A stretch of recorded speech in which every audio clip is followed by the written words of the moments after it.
Joining us now is Congresswoman María Salazar, a Republican from Florida and a former Emmy Award-winning journalist earlier in her career, the daughter of Cuban exiles. Congresswoman, welcome back to the show. Thank you very much. Wonderful to be with you.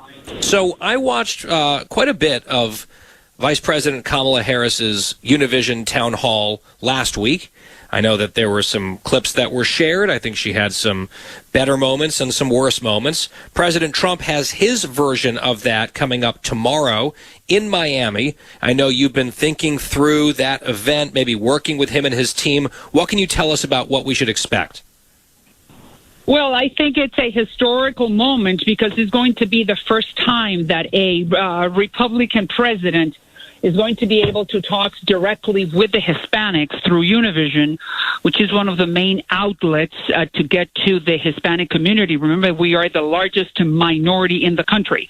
So I am delighted because this is going to be the first time where people that do not necessarily speak that well English, but do have the voting card in their hands, are going to be able to hear him, feel him, see his body language, and understand that he is not a racist. He is here to preserve the American dream for everybody. So I am very happy. So we've seen a lot of the numbers recently. There was a big NBC News poll a couple of weeks ago at this point that showed a really dramatic downturn in Democratic support among Hispanics, and that gap being smaller than it has been between Democrats and Republicans in decades at this point, way, way down from where it was, for example, with Barack Obama, and even significantly down from where it was in 2020 with Joe Biden. There's numbers out of Florida that I saw today that show President Trump, the former president, leading by 7 points, I believe, statewide, boosted by a double-digit lead among Hispanics. I mean, the huge majority with Cuban Hispanics, but also when you take the whole group together, I think I saw he was up 16 points in that poll with Hispanics. What do you see when this shift, at least according to the polling, is happening? Is that something you feel on the ground as well? And to what do you attribute that if it's real? Oh, no doubt about it. This is the first time that the margins are so close. What is the real reason is because we are not woke. The Democratic Party has been sending a signal and projecting values that are not entrenched in the Hispanic community. We are Republicans. We just don't know it, as Ronald Reagan used to say, because the values of God-fearing and law-abiding and tax-paying, small government, pro-life, pro-family are very much part of the Hispanic culture, and those are the values of the Republicans. So when the wokeness started coming up in the last, let's say, 10 years, and the Democratic Party has been moving more and more to the left and more socialist, that has sent a very clear message to the Hispanics that this is not my home anymore. Combined with the fact that for the first time the GOP, and I'm a witness because I've been part of the Republican Party, and I was a newscaster for 35 years before that.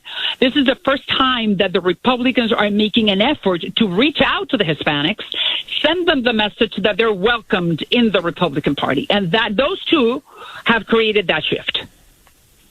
Former President Bill Clinton was just campaigning for Kamala Harris in Georgia, and he said, this has just happened yesterday, that the horrible death of Laken Riley, who was killed by an illegal immigrant, he's been charged with this crime. He had also been arrested in other cities, sanctuary cities, made his way eventually to Athens because he kept getting released, and now authorities say, and the evidence is overwhelming, that he bludgeoned this young student to death.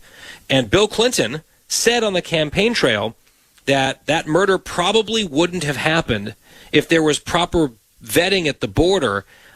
Congresswoman, what was your reaction to that? Because I know he did the whole song and dance about the bipartisan Senate bill that Harris likes to talk about. That came years after this man entered the country illegally, who eventually killed Laken Riley. I'm just surprised he made that point, because it's a pretty negative point about the border crisis. And we know who's been in charge the last 4 years, right? But it's true. And the Democrats, meaning Obama, was we called him the Porterin Chief. Clinton was the one who rewrote the laws in the 1996 Immigration Reform Act. He is the one who gives the judicial blueprint for President Trump to do what he did with the border. So immigration is a broken system. Let's start with that. And that's why I personally wrote an immigration reform law called the Dignity Act, because we got to fix the problem. We, meaning the Americans, both Republican and Democratic Party. But the problem with the border, that has nothing to do with nothing. That was highly and irresponsible on the Biden administration to allow for anyone who wanted to come in the last 4 years to do so. No one could have thought that was going to happen, and that's what Clinton is saying. Clinton, Bush, Obama, it doesn't matter. It's just, and the big question is, why did they do that? And let me tell you something else, which is an angle that I would like to stress. The fact that the Biden-Harris administration allowed for that border to be opened, they have done the biggest disservice to the Hispanics in the last 100 years in this country. Why? Because then they have shifted the narratives. And what was important before, like the DACA kids and the Dreamers and the TPS and all those people who have been illegally here for years without committing a crime and cooperating with our economy, they have been forgotten. Remember that Nancy Pelosi, oh my God, the Dreamers kid. Remember that Clinton, oh my God, we got to save the illegals. That has been forgotten. Yeah, and I feel like a lot of the legal immigrants and the people waiting to come into the country legally feel even more forgotten in all of this. And the fact that they've been so reckless at the border drives a lot of people who might be normally a little bit more moderate on these issues to say, nope, we're a no on everything now because of this recklessness. And I think that's part of the point you're making. Congresswoman María Salazar, Republican of Florida, big event for President Trump on Univision tomorrow night in Miami. Thank you so much for your time. My pleasure.